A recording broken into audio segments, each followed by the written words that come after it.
नमस्कार दोस्तों, हमारे YouTube channel the tale of knowledge में आपका एक बार फिर से स्वागत है। आइए शुरू करते हैं आज की क्लास। प्रश्न क्रमांक 1, उस कार्टूनिस्ट का क्या नाम है जिसे 2021 में पद्मश्री से सम्मानित किया गया था और हाल ही में उनका निधन हो गया?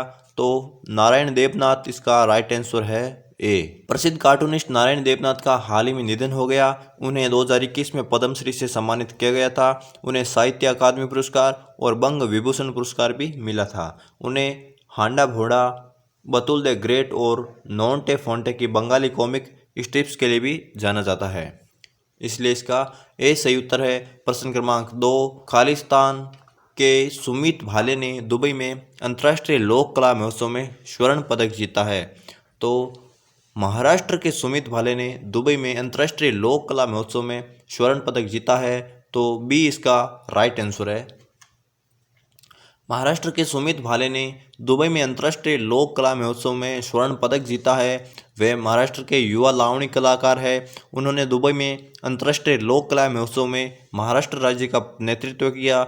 लावणी एक प्रदर्शन कला है जो नृत्य, संगीत और अभिनय का मिश्रण है। ये महाराष्ट्र की ग्रामीण संस्कृति का एक बुनियादी और आवश्यक हिस्सा है। आगे प्रश्न क्रमांक 3, भारत का कोविड-19 टीकाकरण अभियान 2021 में खालिस्तान को प्रधानमंत्री मोदी द्वारा शुरू किया गया था। तो कोविड-19 टीकाकरण अभियान 2021 16 जनवरी 2021 में प्रधानमंत्री नरेंद्र मोदी द्वारा शुरू किया गया था। केंद्रीय स्वास्थ्य मंत्री ने भारत के राष्ट्रीय कोविड-19 टीकाकरण कार्यक्रम की पहली वर्षगांठ मनाने के लिए कोविड-19 वैक्सीन पर स्मारक डाक टिकट जारी किया है। इस अवसर पर बोलते हुए डॉक्टर मंडाविया ने कहा कि 18 वर्ष से अधिक उम्र के 93% लोगों को पहली खुराक से टीका लगाया गया है और 70% आबादी को पूरी तरह से टीका लगाया गया है। भारत का कोविड टीकाकरण अभियान 16 जनवरी 2021 को प्रधानमंत्री नरेंद्र मोदी द्वारा शुरू किया गया था, इसलिए ए इसका सही उत्तर है। आगे प्रश्न क्रमांक 4, CSIR की नई विकसित कीटाणु शोधन प्रौद्योगिकी के संबंध में निम्नलिखित कथनों पर विचार करें। 1, प्रौद्योगिकी आम जनता द्वारा उपयोग के लिए सार्वजनिक तौर पर उपलब्ध नहीं है। 2, प्रौद्योगिकी को CSIR, CSIO यानी केंद्रीय वैज्ञानिक उपकरण संगठन के माध्यम से विज्ञान और प्रौद्योगिकी मंत्रालय द्वारा विकसित किया गया। सही कथन का चयन कीजिए। तो इसका राइट आंसर है केवल दूसरा कथन सत्य है। केंद्रीय राज्य मंत्री स्वतंत्र प्रभार विज्ञान और प्रौद्योगिकी डॉक्टर जितेंद्र सिंह ने SARS-CoV-2 के संचरण को कम करने के लिए कीटाणु शोधन प्रौद्योगिकियों पर CSIR दिशा निर्देश जारी किए हैं। उन्होंने कहा कि रेलवे के डिब्बों, एसी बसों, बंद जगहों आदि में महामारी से निपटने के लिए CSIR की नई विकसित कीटाणु शोधन तकनीक स्थापित की जा रही है और UVC प्रौद्योगिकी को CSIR, CSIO यानी केंद्रीय वैज्ञानिक उपकरण संगठन के माध्यम से विज्ञान और प्रौद्योगिकी मंत्रालय द्वारा विकसित किया गया है। प्रौद्योगिकी का रेलवे, एसी बसों और यहाँ तक कि संसद भवन में भी सफलतापूर्ण परीक्षण किया गया है और अब आम जनता द्वारा उपयोग के लिए सार्वजनिक तौर पर उपलब्ध है, इसलिए भी इसका सही उत्तर है। प्रश्न क्रमांक 5, निम्नलिखित में से किसे हाल ही में राष्ट्रीय राजमार्ग और अवसंरचना विकास निगम लिमिटेड के प्रबंध निदेशक के रूप में नियुक्त किया गया है? तो सी इसका राइट आंसर है चंचल कुमार। श्रम और रोजगार मंत्रालय में अतिरिक्त सचिव के रूप में शशांक गोयल की नियुक्ति को कैबिनेट की नियुक्ति समिति ने मंजूरी दे दी है। शैलेश कुमार सिंह को सूक्ष्म, लघु और मध्यम उद्यम मंत्रालय के अतिरिक्त सचिव और विकास आयुक्त के रूप में नियुक्त किया गया है। मनीष कुमार गुप्ता को अतिरिक्त सचिव के पद पर दिल्ली विकास प्राधिकरण का उपाध्यक्ष नियुक्त किया गया है और चंचल कुमार को सड़क परिवहन और राजमार्ग मंत्रालय के तहत राष्ट्रीय राजमार्ग और बुनियादी ढांचा विकास निगम लिमिटेड का प्रबंध निदेशक नियुक्त किया गया है। आगे प्रश्न क्रमांक 6, निम्नलिखित में से किस राज्य के मंत्रिमंडल ने सरकारी स्कूलों में बेहद बुनियादी सुविधाओं और गुणवत्तापूर्ण शिक्षा के लिए मन गुरु मन बड़ी योजना को अपनी मंजूरी दे दी है? तो तेलंगाना इसका राइट आंसर है ए। तेलंगाना कैबिनेट ने निजी स्कूलों, जूनियर और डिग्री कॉलेज में फीस को विनियमित करने का भी फैसला लिया है और कैबिनेट ने 7,289 करोड़ रुपए की लागत से मन गुरु मन बड़ी यानी हमारा गांव हमारा विद्यालय योजना का भी अपनी स्वीकृति प्रदान कर दी है। यह योजना सरकारी स्कूलों में बेहतर बुनियादी सुविधाओं और गुणवत्तापूर्ण शिक्षा के लिए है, इसलिए ये इसका सही उत्तर है। आगे प्रश्न क्रमांक 7, world employment and social outlook trends 2022 की रिपोर्ट के अनुसार 2022 में वैश्विक बेरोजगारी खालिस्तान तक पहुंच जाएगी। तो ये इसका राइट आंसर है, 207 मिलियन तक पहुंच जाएगी। अंतर्राष्ट्रीय श्रम संगठन ने world employment and social outlook trends 2022 शीर्षक से एक रिपोर्ट जारी की है। World employment and social outlook report के अनुसार 2022 में वैश्विक बेरोजगारी 207 मिलियन तक पहुंच जाएगी। यह 2019 की तुलना में लगभग 21 मिलियन अधिक होगी। 2022 में वैश्विक बेरोजगारी दर के 5.9% तक पहुंचने का अनुमान है, इसलिए ए इसका सही उत्तर है।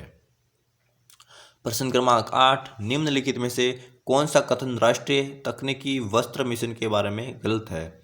एक, हाल ही में सरकार ने राष्ट्रीय तकनीकी वस्त्र मिशन के तहत 20 रणनीतिक अनुसंधान परियोजनाओं को मंजूरी दी है। 2, सरकार ने 10 साल की अवधि के लिए राष्ट्रीय तकनीकी कपड़ा मिशन शुरू किया था।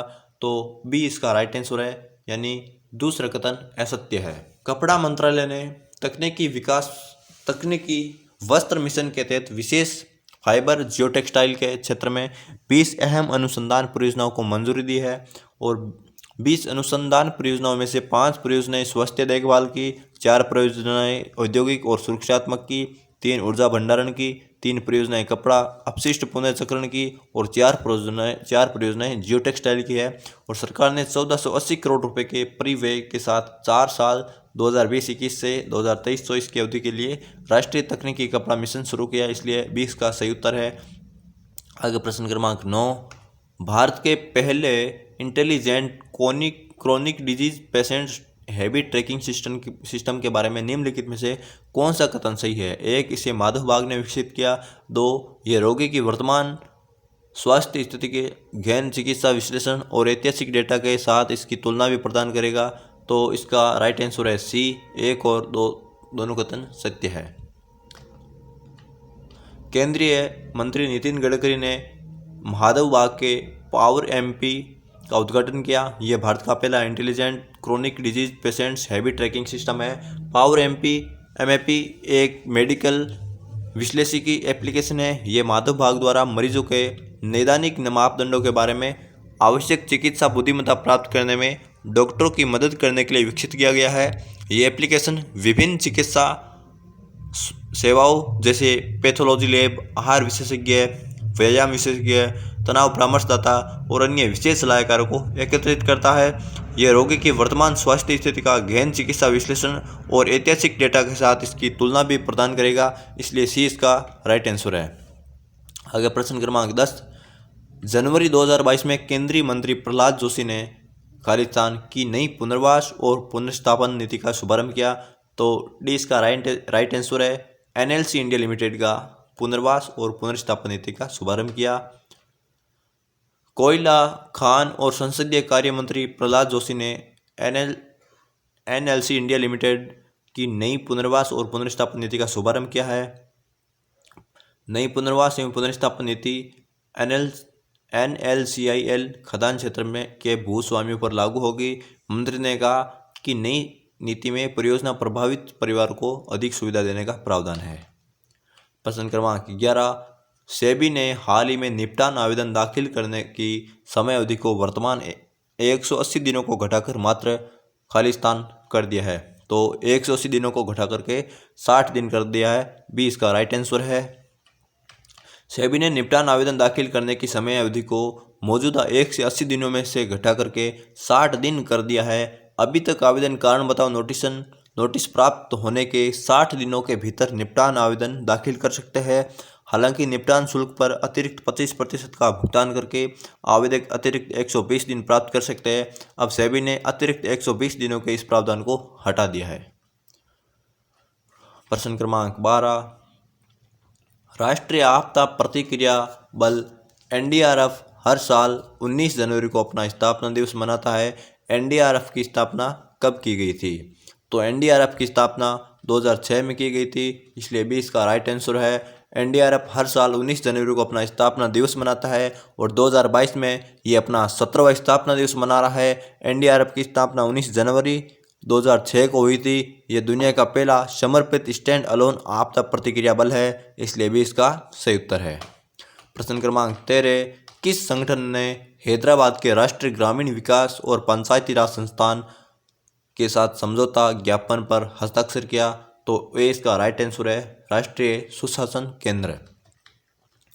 भारत सरकार के राष्ट्रीय सुशासन केंद्र और हैदराबाद स्थित राष्ट्रीय ग्रामीण विकास और पंचायती राज संस्थान NIRD और PR ने 17 जनवरी 2022 को एक समझौता ज्ञापन पर हस्ताक्षर किए। समावेशी सुशासन, स्थानीय संस्थाओं को मजबूत बनाने और सरकारी कार्यक्रमों के प्रभावी कार्यान्वयन को बढ़ाने के लिए इस समझौता ज्ञापन पर हस्ताक्षर किए। आगे प्रश्न क्रमांक 14, उत्तर मैसेडोनिया के नए प्रधानमंत्री के रूप में किसे चुना गया?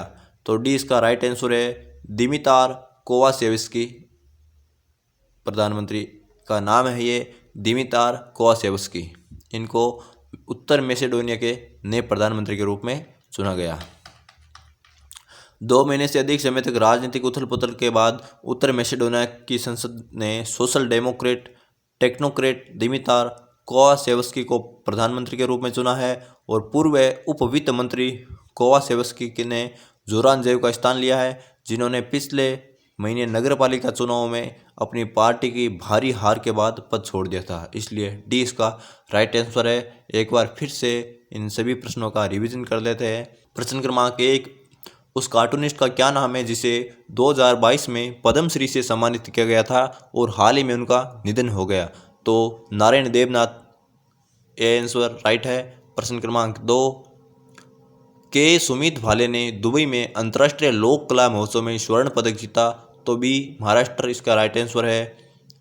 प्रश्न क्रमांक 3, भारत का कोविड-19 टीकाकरण अभियान 2021 को प्रधानमंत्री मोदी द्वारा शुरू किया गया था? तो 16 जनवरी 2021 इसका राइट आंसर है ए।